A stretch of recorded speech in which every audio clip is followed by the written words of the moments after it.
বাংলাদেশের ইতিহাসে ভূমি দস্যু লুটেরাদের মধ্যে বসুন্ধরা হচ্ছে এই দেশের অন্যতম লুটেরা গোষ্ঠী, শিল্প গোষ্ঠী। সেই বসুন্ধরার বিরুদ্ধে কি ব্যবস্থা নিয়েছে সরকার? এখন পর্যন্ত ব্যবস্থা নিয়েছে?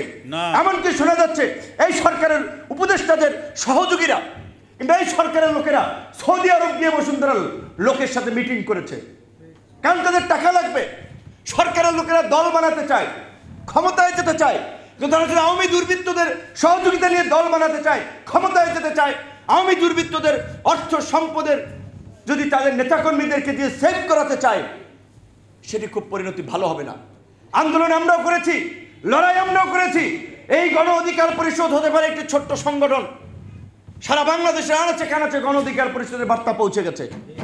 ধারাবাহিকভাবে লড়াই সংগ্রামের মধ্য দিয়ে গণ অধিকার পরিষদ তৈরি হয়েছে। আমরা গর্ব করে বলতে পারি, বয়স রাজনৈতিক দলের অল্প হতে পারে, কিন্তু বাংলাদেশের ইতিহাসে গণ অধিকার পরিষদ একমাত্র রাজনৈতিক দল যারা ধারাবাহিক লড়াই সংগ্রামের মধ্য দিয়ে স্রোতের বিপরীতে রাজনৈতিক দল হিসেবে নিজেদেরকে উত্থাপন করেছে, তৈরি করেছে, জনগণের সামনে উপস্থাপন করেছে। এই পরিবর্তনের পরে কত জনেরই তো কত কি পরিবর্তন হয়েছে।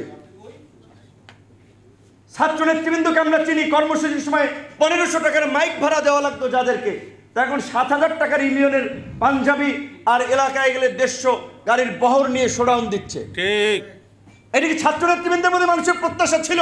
না। ছাত্ররা নিজের সর্বস্বটুকু দিয়ে জাতির মুক্তির জন্য লড়াই করেছে, করবে। আগামীর বাংলাদেশ বিনির্মাণের ছাত্রদের উপরে, তরুণদের উপরে মানুষ ভরসা রাখবে।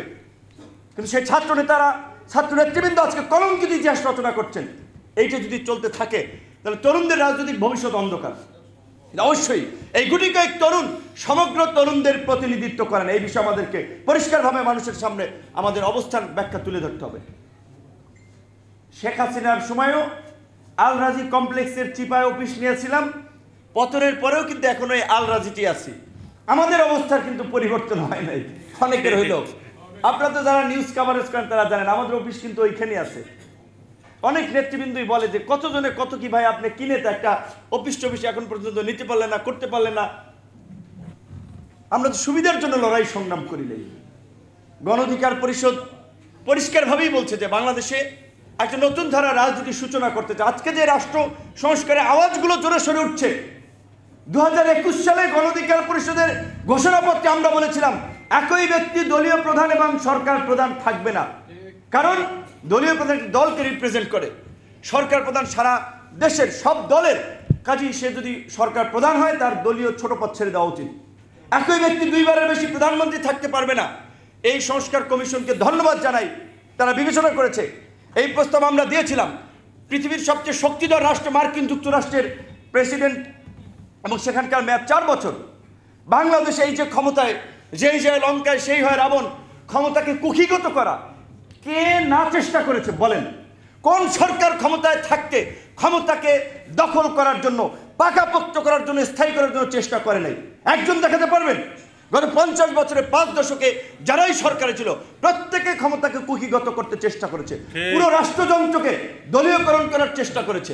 কাজে আমরা এই জন্য বলেছি যে 5 বছর কমান, এখান থেকে নির্বাচন 5 বছর পরেও হতে পারে, 4 বছর পরেও হতে পারে। কাজে 4 বছর পরে হোক। জাতীয় সংসদের মেয়াদের কথা আমরা 4 বছর বলেছি। নির্বাচন কমিশন, সংস্কার কমিশন প্রস্তাবনায় সেটি গ্রহণ করেছে, ভালো। গণ অধিকার পরিষদ 2021 সালে তাদের প্রতিষ্ঠা লগ্নেই বলেছে বাংলাদেশের মতো তৃতীয় বিশ্বের এই কান্ট্রিগুলোতে, বিশেষ করে বাংলাদেশের মানুষ এখন সেই মুক্তিযুদ্ধের সময় 71-এ আমাদের শিক্ষিত জনগোষ্ঠী ছিল 20%, এখন প্রায় শিক্ষার হার 85%। কাজেই শিক্ষা দীক্ষায় মানুষ এগিয়েছে। আর্থ সামাজিক বাস্তবতায় মানুষের জীবন মান নিজের প্রচেষ্টায়, সামাজিক বাস্তবতায়, দেশীয় বাস্তবতায়, আন্তর্জাতিক বাস্তবতায় কিছুটা হলেও উন্নীত হয়েছে। কাজে এখন মানুষ রাজনীতিতেও ভালো চিন্তা ভাবনা করতে পারে।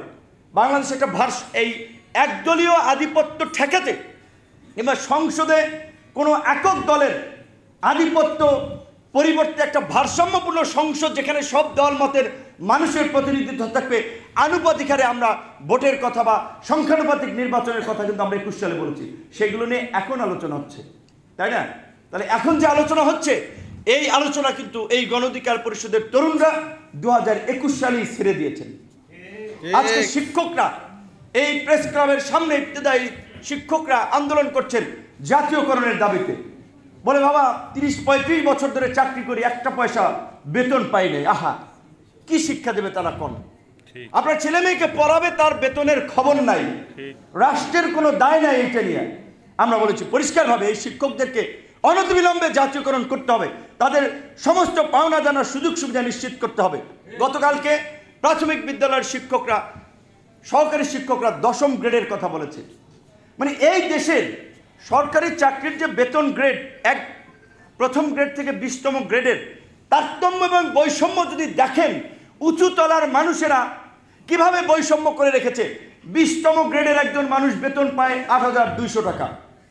আপনারা বলেন, একজন সরকারি চাকরিজীবী বেতন পায় 8,200 টাকা, সে হয়তো পিয়ন, অফিস সহকারী, সেই সমাজে বাস করে না, এই বাজার থেকে বাজার করে না, তার পরিবার নাই, বউ বাচ্চা নেই। 8,200 টাকায় চুরি করা ছাড়া পরিবার বাঁচানো সম্ভব? 8,200 টাকায় এই যে রাষ্ট্রের চোখে পড়ে নাই। আবার 1 নম্বর গ্রেডে যে সচিব মহোদয় আছেন, বসে আছেন, তার বেতন প্রায় আপনার 78,000 টাকা স্কেল হলো, সামগ্রিক সুযোগ সুবিধা নিয়ে অন্তত লাখখানেক টাকার মতো তিনি পান। তাহলে সচিবের বেতন 78,000 টাকা, সহকারীর বেতন 8,200 টাকা। এই বেতন বৈষম্য কারো চোখে পড়ে নাই? সরকারি বেতন বৈষম্য আমরা মনে করি যে দূর করা দরকার। বেতন কাঠামো সর্বোচ্চ 4 থেকে 5টা শ্রেণীতে বিভক্ত থাকতে পারে। এত বৈষম্য, এটা সমর্থন করা যায় না। এবং আজকে আমরা নতুন বাংলাদেশের কথা বলছি।